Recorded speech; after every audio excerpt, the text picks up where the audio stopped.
Level 1. Benito Mussolini. Imagine standing on a balcony, 100,000 people below you, screaming your name, and you built all of it. From a dirt village, a blacksmith father, and a penknife you stabbed a classmate with at age 9. I grow up with nothing. No money, no connections, no shoes half the time. But I have a mouth, and I learn early, words move people faster than fists. I become a journalist, electric, dangerous, impossible to ignore. Then the Great War hits, and I see it immediately. Chaos is opportunity. I go to the front. I survive 42 surgeries from grenade fragments. I come back with one idea burning in my skull. Italy is humiliated. Italy is angry. And angry people need someone to follow. I give them the black uniforms, the Roman salute, the myth. I call it Fascism. And in 1922, I march on Rome. The king doesn't stop me. He invites me in. For 20 years, I am Italy. Then I bet everything on Hitler. And I lose. They drag me out of a German convoy. They shoot me at a stone wall. Then they hang me upside down from a gas station girder. The same crowd that once screamed my name now beats my corpse with sticks.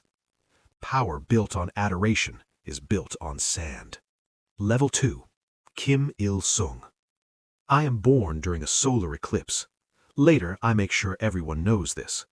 I spend my 20s in frozen forests fighting Japanese occupation.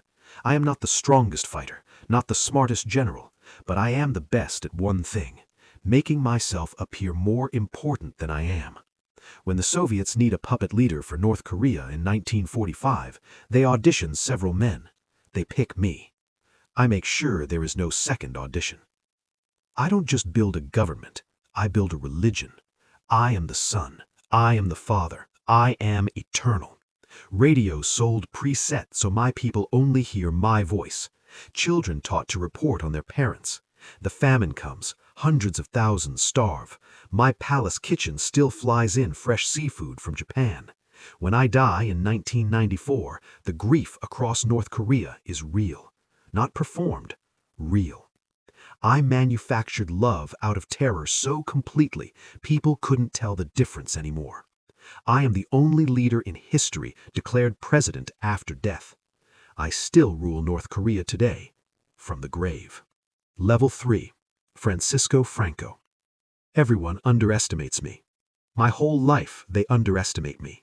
Too small, too quiet, voice too high, personality too gray. I go to Morocco at 16 as a military cadet. Officers die every week out there. I survive everything, every ambush, every charge. By 33, I am the youngest general in Europe. Patience, that is my weapon. Spain in 1936 is a powder keg. I wait. I watch which way the wind blows. Then I move. Hitler sends me planes. Mussolini sends me troops. 3 years, 500,000 dead. I win. Then I shoot the prisoners, tens of thousands of them, teachers, poets, anyone whose name is on my lists. Hitler comes to me personally in 1940, demands I join his war. I stall. I deflect. I demand the impossible. Hitler leaves furious. I watch Germany burn from a safe distance. I outlast Mussolini. I outlast Hitler. I outlast them all. I rule Spain for 36 years, and I die in bed at 82. The most boring, most gray, most forgettable man who ever ran a country. Never underestimate the man everyone underestimates. Level 4. Saddam Hussein.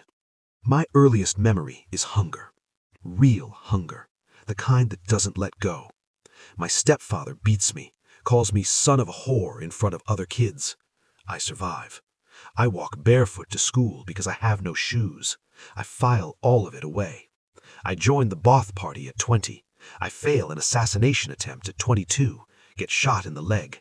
I dig the bullet out myself.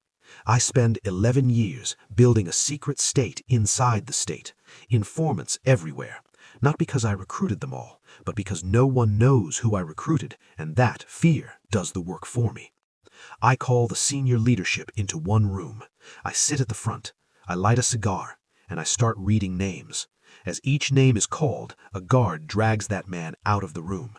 Some men are weeping. Others start chanting my name because chanting is currently the only safe thing to do. I use chemical weapons on Iran.